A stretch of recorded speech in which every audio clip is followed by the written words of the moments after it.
Hello दोस्तों, अस्सलाम वालेकुम। जुगनू न्यूज़ नेटवर्क में खुश आमदीद।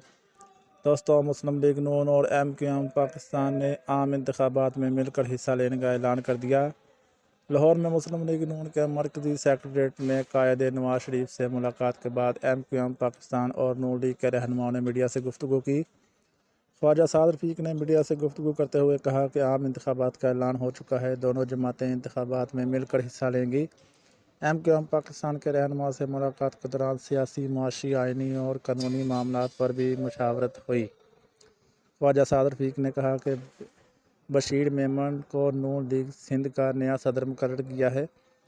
सिंध में दीगर जमातों से भी रवाबत है, बात होगी। हम सियासी और समाजी ताल्लुकात में बिगाड़ पैदा नहीं करेंगे।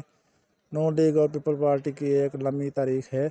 आने वाले दिनों में भी इत्तेहाद नज़र आएगा। इत्तेहाद जिनके साथ मुमकिन है उनके साथ खड़े हैं।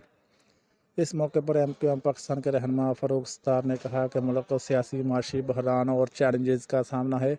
कोई जमात इस पोजीशन में नहीं है कि वह मसाइल हल कर सके। इंतखाबात में भी मुश्तरका हिकमत अमली तय की जाएगी। फ़ारूक सत्तार ने कहा कि कराची में बल्दियाती इंतखाबात सबके सामने हैं। कराची में 5% पर मेयर बन जाता है। कराची चलता है तो पाकिस्तान चलता है। मुस्तफा कमाल ने कहा कि नवाज शरीफ, शहबाज शरीफ और दीगर के शुक्रगुजार हैं। मुल्क को बहरान से मजबूत लीडरशिप ने निकालना है। इस वक्त मुश्किल फैसलों की ज़रूरत है। इसमें कोई शक नहीं है कि पाकिस्तान के हालात ठीक नहीं।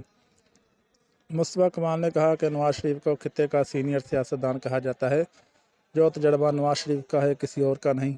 मुलाकात में किसी लेन देन की नहीं, मसाइल पर गुफ्तगू हुई।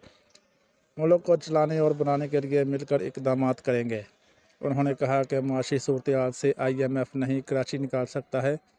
कराची दूध देने वाली गाय से मगर इसे चारा तो खिलाएं। हम 2013 की पोजीशन में वापस आ जाएंगे। दोस्तों, इसके साथ ही वीडियो का एंड हुआ। वीडियो अच्छी लगी हो तो लाइक और चैनल को सब्सक्राइब लाजमी करें ताकि मज़ीद आने वाली वीडियो आपको बर वक्त मौसूल होती रहे। शुक्रिया। अल्लाह हाफ़िज़।